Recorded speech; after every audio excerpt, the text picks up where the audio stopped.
I'm going to be talking about our results looking at Abeta and tau pathology in Alzheimer's disease mice and the effects of opening the blood-brain barrier with scanning focused ultrasound and microbubbles.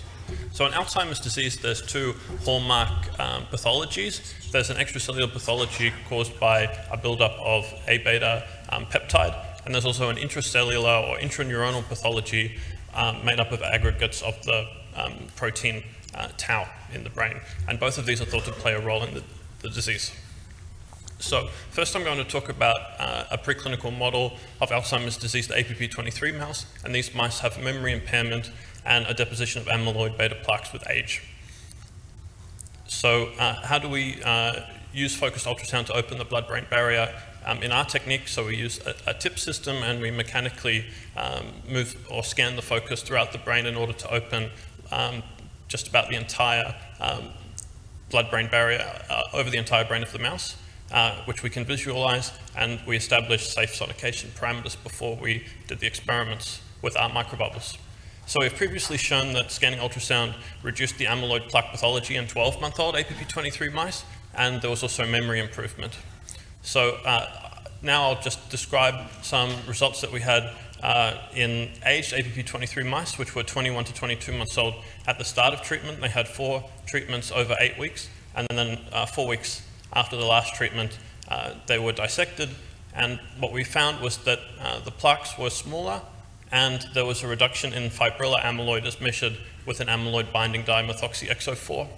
And in these aged APP23 mice, they do develop bleeds, and they are susceptible to developing bleeds, which is believed to be due to the amyloid build up around blood vessels. But interestingly, scanning ultrasound didn't increase the amount of bleeds in the brain. Also, in previous studies, we showed an effect of amyloid clearance mediated probably by microglia, and in these aged mice, we saw a similar effect such that there were more microglia per plaque in close proximity to plaques when accounting for their size in the such-treated mice, and this is shown in a scatter plot of plaque area and the number of microglia. So we believe that scanning ultrasound might be a treatment option for diseases with extracellular amyloid, and it seems to be safe even in very old mice. And it has this anti-amyloid microglial immune response in the brain.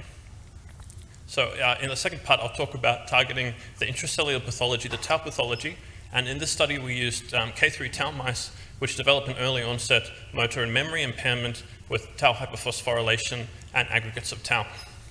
So we had previously shown a couple of years ago that we could deliver an anti-tau antibody fragment into the brain, as shown here with the fluorescently labeled antibody. And in this study, as expected, we saw a reduction in the tau pathology with the delivery of the antibody by ultrasound, but interestingly, ultrasound by itself without the antibody also reduced somewhat the tau pathology in these PR5 mice, which develop tau pathology as they age after 6 months. So in this more severe K3 tauopathy model, where they develop impairments from 5 weeks of age, these mice were treated once a week 15 times between the ages of 5 and 20 weeks, and their motor impairments were measured using the rotarod test, where the mice must stay on a rotating rod. And the results were that the scanning ultrasound treatments improved their motor performance during the test, and also memory performance, working memory performance in the Y maze was also improved, and there was a trend in the novel object recognition test towards improved memory performance. Pathological markers in these K3 mice show that there was a reduction in tau pathology using an antibody that stains tau aggregates, and also an antibody that stains a pathological hyperphosphorylated form of tau in the hippocampus. And we're currently investigating what tau clearance mechanisms might be responsible for this effect. And I'd like to acknowledge our lab and our lab members and research support.